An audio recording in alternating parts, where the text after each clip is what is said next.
Kaspersky successfully concluded its APAC Cybersecurity Weekend 2024, focusing on AI's impact and its crucial role in shaping a secure digital future. DT covered the entire event in Colombo, Sri Lanka, to capture the latest developments and insights.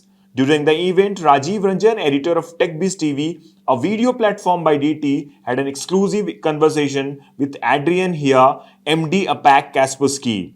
He talked about the current cybersecurity landscape, the Indian market, and Kaspersky's plans moving forward. Check out this exclusive conversation with him. How do you see, the Indian government has recently passed the bill about the data protection bill. So post that, what changes do you see in the Indian market, and how closely you are working with the government on and helping the companies to localize and save those data in India? Okay, so with India Cert, I'm sure DISC, you are aware what we are doing, right? So we do keep a lot of relationship with the Indian government.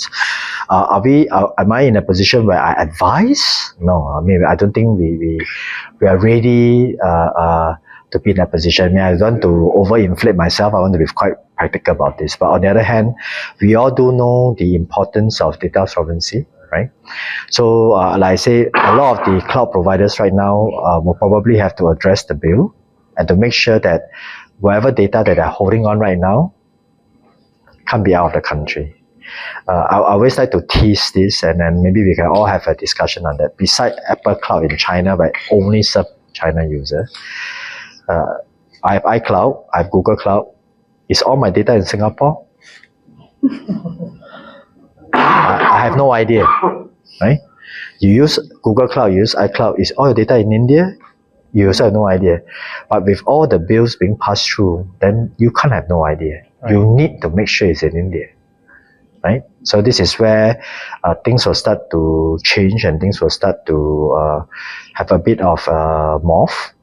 Again, my prediction will be is that the world of everything going cloud for the past 10 years is going to slow down a little bit.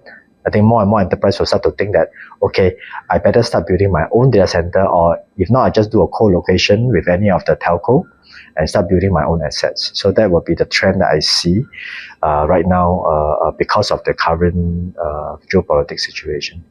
And it is no longer a choice. Right. It is regulated as needed by law, right?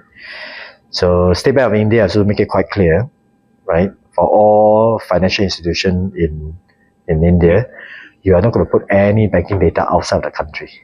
That's illegal. Right. Right. So what will make all the banks do? They start to build their data centers, right? So it's just being natural, right? Just like very soon, Indian government is going to tell Tim Cooks from Apple, say you need to build a Apple Cloud for India, just like what they built for China. Okay. Nobody can have any of my information out, but it will take time, right? But it will all happen, right? Is it a good thing to happen? I really don't think so. In the cybersecurity community that we are in, I would rather like how we work with Interpol and share all information. That's our job. It doesn't matter what country, what race, what religion you are in. When we are in the cybersecurity world, we should share information to hunt down the cyber criminal group, no matter where they are from. But the geopolitics is making it quite difficult for everybody right now. Right.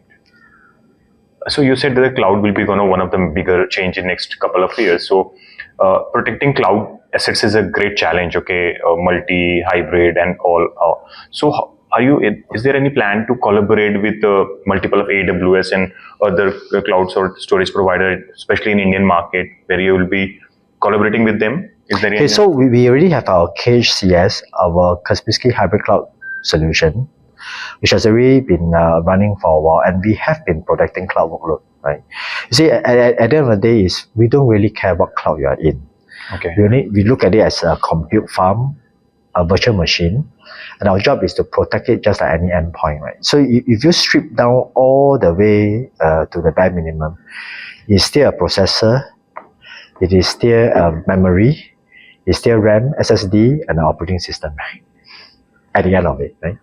So again, the way that we have been doing protection right now is we treat all endpoint as an endpoint. A GoPro is also an endpoint.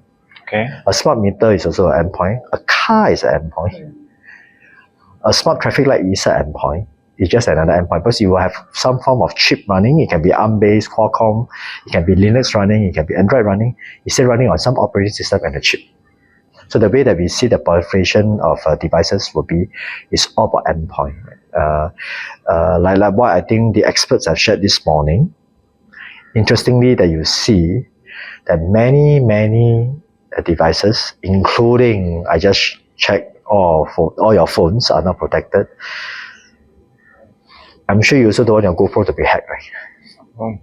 Right? But are you having antivirus in there embedded? Answer is no. Right? So I can go on the whole list of smart metering, smart cities. I can go whole thing. How many of it do have a cybersecurity solution or posture? The answer is no. So the proliferation of devices of OT going to IoT. What is IoT? I stands for internet. When you go internet, means you're vulnerable, right? So unfortunately, this is where the world has a lot of business opportunity if you look at it from that perspective. But to convince everybody, I'm starting from convincing you to have antivirus installed on mobile phones. Right, sir. So that's where the starting point is, right? Sir, I have one thing. Your enterprise and consumer business is growing in India. We have seen the growth in the last few years. So how do you make a balance, if you can share the percentage or the growth in consumer enterprise business? And next will be about the channel strategy for 2024. Okay, so first one quite clear, right? Two different paths. If I were to use Airtel as an example, also two separate paths. They also have the consumer, which is important, because they have to fight the geo and the world and the rest of the world today. But they also have enterprise business, right? So same thing for us, right? It should be two growth, right? And what we're trying to do right now is we're distinctively investing both sides. Of course, when we decided to sponsor Mumbai Indian, it helps both sides. That was a game changer. Yeah, so you help both sides, of course, right? Yeah. What I'm saying is that in general, we will want to differentiate it very differently. But first, we have common distributors and we do both of the business, but we're also asking the distributors to help two separate teams because both have a very big potential to grow. I give an example. Consumer business, less than 25% of the devices are protected. That's big business for me, right? Great. Right? On the enterprise side, we have barely scratched the surface.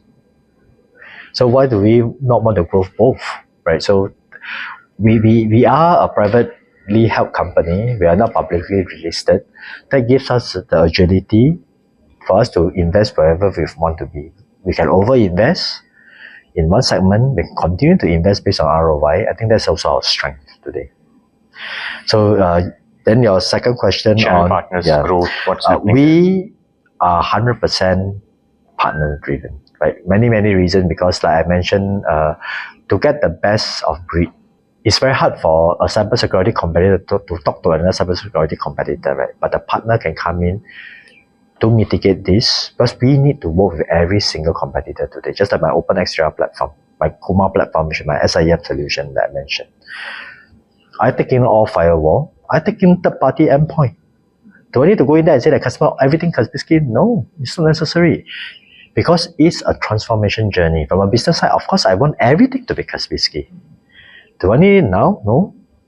Over the next 3 to 5 years. If you think I'm good, you'll give it to me anyway, right? So I think for us, you have to be very clear. But in order to take through this transformation journey, to get the customer to get to the, remember I talked about security assessment and then to the end state you want, we need a partner in between to support the customer, to walk the journey with the customer. That's also a reason why we are also expanding our distribution. We are our third distributor, SADC on board. Why we are doing it is because we need to expand and do a very big coverage. So now in the north, in the south, in the west, more or less a bit covered. East, India, well, I've not even started. Industrial place, have I started? No. Do I have all this credit? Yes, I've not started. Central India, have I done anything? Nothing. Because we have always been only on the major cities, but this is where we need to rethink, right? Because the country is going to grow. I was just talking about south of China, which we have also been very uninvested because we have done a lot in Beijing and Shanghai. But have we really focused on the south of China? No. So you see, today we're talking about two very big countries. We need to look at it with a different strategy in different part of the country. So this is why we need to scale through partners. Right. I can't hire. How many I cannot hire? I keep on hiring, there'll be a point of time it doesn't make sense, right? So to scale and to leverage is to leverage and scale through partners. So training will be the main source of target for you this year. Training, enablement, spreading good words. You see, when we talk about cyber security education, it's beyond just training and attending courses and to get yourself certified, right? To understand simple thing is what is cybersecurity hygiene by changing your password, if not every month, hopefully at least not every month, every 2 months. As simple as that, it is education. So one thing, I had asked from many other vendors also, there is a trend that, people are, the companies are hiring third-party agency or the cybersecurity players to attack on their system to get any... This is called red teaming or pen Okay. testing. Yeah, red teaming. Yeah. So are you guys into that Yeah, thing? yeah. I mean, I won't share the customer name or won't share which country. I give an example. We recently did a very interesting project. The customer said, "No way! I'm who I am. I'm one of the best. And you are never able. No one can penetrate and make sure that I got any bad things." I say, "Okay, Mr. Customer, agree with you. You are a great brand, big boss, and everything all good. So I say, why don't we do this? I design my contract and say that if every layer that I penetrate, then you pay me a sum based on the layer of a penetration. He has 10 layers of defenses. Of course, to be fair, we didn't penetrate all 10.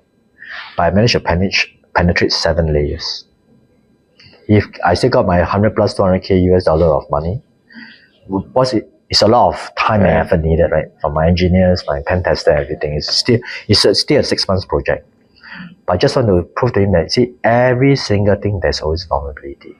So when we do this white gloves treatment, at least you will patch up all the vulnerability accordingly. So this is what we meant by red teaming. So now they are your customers? Yeah, of course. So you play the blue team, I play the red team. Great. Thank you.